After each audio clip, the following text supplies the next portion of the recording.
свод памятников истории, архитектуры и культуры крымских татар, собрание сочинений Исмаила Гаспринского, Усейна Баданинского и других. Эти ценнейшие труды изданы Крымским научным центром Института истории имени Марджани, которому исполнилось 10 лет. Свой первый серьезный юбилей Крымский научный центр отметил проведением масштабной конференции «Актуальные вопросы истории крымских татар» в Фаросе, на которой ученые выступили с докладами на разные темы. Мен мында Айбазов ханда китапны битердим, мында бердим бир кысымын, яни Асан Сабыр Айбазовның эдеби вариеты асабалыгы. Бек мираклы. Чөнки яңа шейлер çok тапылды.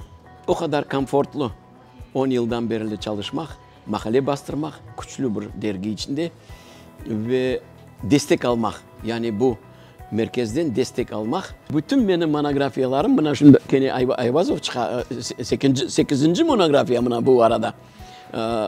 8. monografiya bu merkezin adının çıkan. Meni mevzum, Allah kısmet etse, bu metrический kitaplar hakkında olacak. Çünkü bu metrический kitaplar bizim arxivimizde, Kırım Devlet Arxivinde saklı tura ve şimdiki günümüzge kadar hala da kimse onlarla uğraşmadı ve üstünde çalışmadı.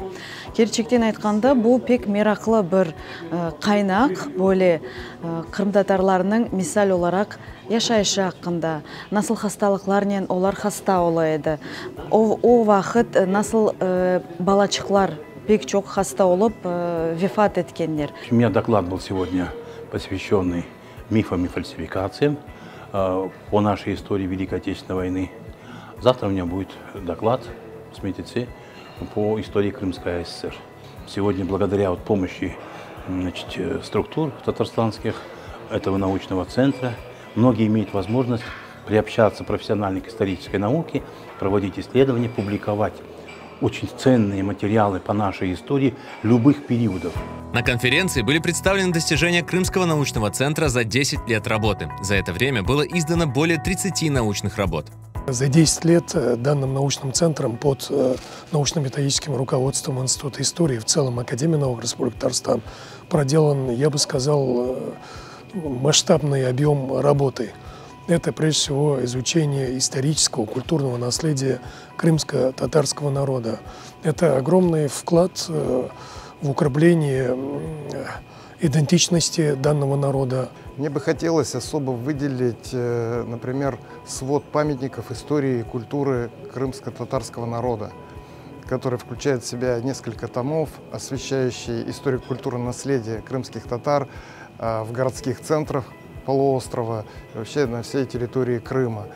Это объекты гражданской архитектуры, культовой архитектуры, это здания мектебов, медресе, это биографии выдающихся крымско-татарских личностей и многое другое.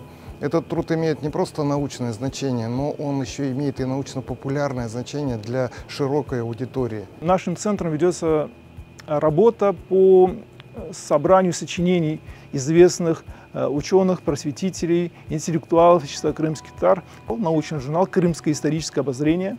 За годы работы центра было издано порядка 20 номеров этого журнала. В журнал входят различные наукометрические базы. В центре работает 13 человек. Это все специалисты своего дела. Это историки, это искусствоведы, это и филологи. За годы деятельности Крымского научного центра Института истории имени Марджани было издано немало монографических работ. Кроме того, один из важнейших трудов – многотомная академическая история крымских татар. Очередной том в Крымском научном центре обещают презентовать уже в ближайшее время.